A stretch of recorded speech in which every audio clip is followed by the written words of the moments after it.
Bismillahirrahmanirrahim korang. Apa khabar?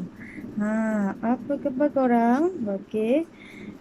Kali ini admin Cik Z akan teruskan pembacaan kita, okey, mengenai buku yang telah kita lancarkan kan.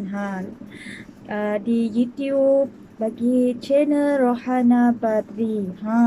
Dan lagi satu admin Cik Z nak bagi tahu, ini admin Cik Z pun sapu di mulut untuk sebagai basahan bibir. Basahan bibir. Maklumlah bibir kita kan selalu kering. Jadi dia ada masalah, dia akan terus kemerah-merahan. Adakah rasa sedikit panas? Tidak. Kalau kita sapu berulang kali baru kita rasa sedikit panas. Tapi bila bibir kita ada sedikit apa orang kata alami berbagai apa orang kata rekahan macam bibir admin Cezi ni, boleh sapu sebab bidara ini, kandungan bidara dan lima purut memang semula jadi tau. Okey, jom kita teruskan membaca. Okey. Hari ni baru admin Cik Z dapat buka dengan kamera. Dengan muka-muka sekali kan. Betul tak? Inilah buku kita. Okey, ini buku kita. Buku Membongkar Rahsia Hadis Peringkat Zaman. Okey. Sehingga hari kiamat. Zaman di manakah kita berada sekarang? Semalam admin Cik Z dah teruskan pembacaan sampai ke muka surat keberapa? Jom kita cuba buka. Siapa yang memang sertai bersama admin Cik Z, dia tahu kita dah sampai tahap buka surat keberapa. Okey. Semalam, okey, ini tanda muka surat yang baru.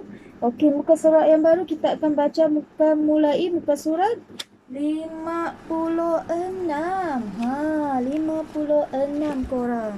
Jom bersama admin Cik Z membaca. Okey, sambil-sambil duduk tu kan. Nak buat apa kan?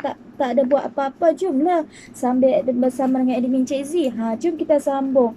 Okey, kita dah habis malam pada muka surat 55. Okey, yang ini. Okey, maaf kalau cahaya tak berterang, tapi ini adalah memang kita habis dan seperti yang admin Cik Z katakan, okey, penanda buku tak semestinya kita um, uh, yang pelbagai unit, tapi penanda buku seperti macam admin Cik Z, macam flyer ataupun apa-apalah sebagai penanda rujukan kita sahaja tahu kan. Nak macam admin Cik Z ni tanda 2, okey, tandanya memang dah kita sampai di sini kan. Agak lamalah pembukaan, mukadimah orang kata kan. Tapi bukan selalu kan admin Cik Z tunjuk muka. Yelah, admin Cik Z ni orang kata agak jarang. Masih sikap malu-malu lagi. Maklumlah, okey.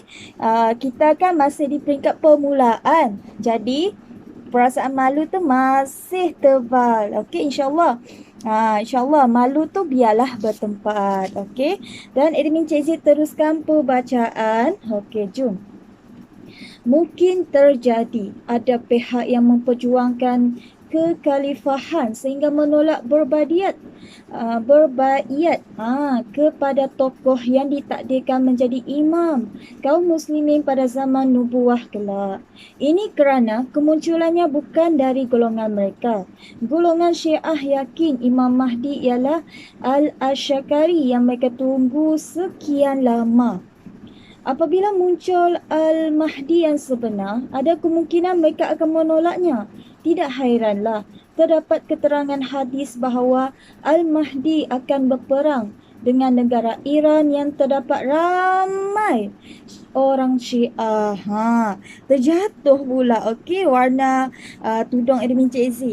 Maksudnya admin Cik Z ni mendalami terlalu sekali pembacaan, okey. Tapi itu bergantung kepada pembacanya. Macam admin Cik Z, okey, kita teruskan pembacaannya tau. Okey, oleh sebab itu kita memerlukan ilmu supaya dapat mengenali ciri-ciri sebenar khalifah yang bakal muncul pada zaman kekhalifahan terakhir. Pada akhir zaman banyak fitnah yang timbul.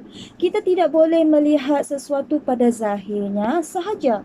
Amat membimbangkan sekiranya kita terjerumus dalam fitnah paling dahsyat di akhir zaman, iaitu fitnah Dajjal. Ini kerana Dajjal yang bersifat pembohong dan akan menyamar sebagai orang mukmin. Rasulullah SAW mengingatkan dalam hadis berikut.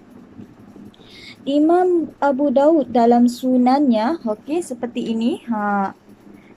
Kenapa pula kamera kita terlalu bercahaya sehingga tak dapat Admin Cizi tunjukkan ni?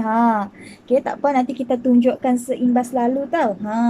Tapi tak apa, kita sambung. Meriwayatkan hadis dari Imran bin Husain bahawa Nabi SAW bersabda, barang siapa mendengar ada Dajjal, hendaklah dia bersembunyi darinya.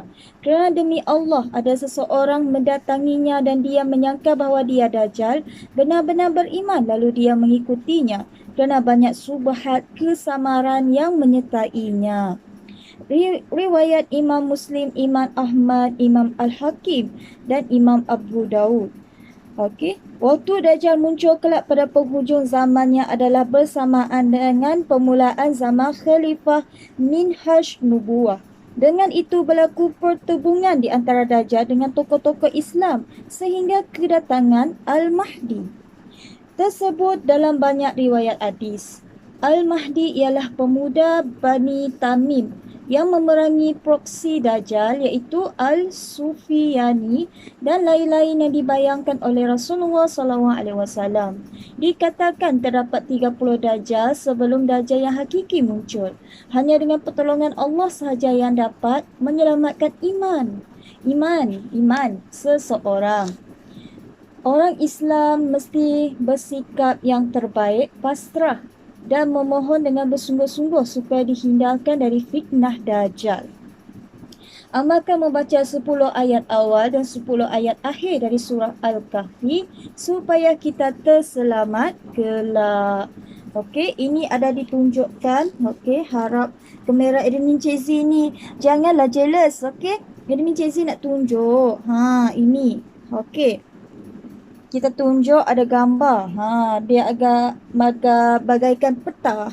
Dia akan bagaikan peta di sini. Okey, kita baca di atas sini tadi dan kita sambung di bawah ini tau. Dia ada tulisan. Ini Cizi tolong bacakan untuk korang tahu. Medan Armageddon. Tempat yang disebut bakal menjadi medan peperangan antara tentera Islam dengan tentera Dajjal. Migdo ialah nama sebuah lembah di Palestin. Lembah ini membentang dari Migdo di utara sampai ke Idom di selatan. Jaraknya ialah sekitar 200 batu, 320 km hingga ke Laut Putih Tengah. Di barat dan di Bukit Mohab di timur sejauh kira-kira 100 batu 160 km. Kawasan ini sekarang terletak dalam wilayah Israel yang dicobor. Ini adalah Admin Cizi tunjukkan seperti ini tadi. Dia ada macam peta, dia ada tulis Haifa, Tabahah, apa lagi? Cana.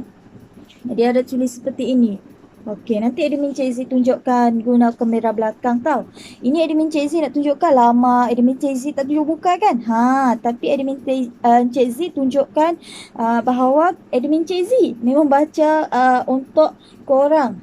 Agar korang dapat mendalami pembacaan bersama dengan Admin Cizi.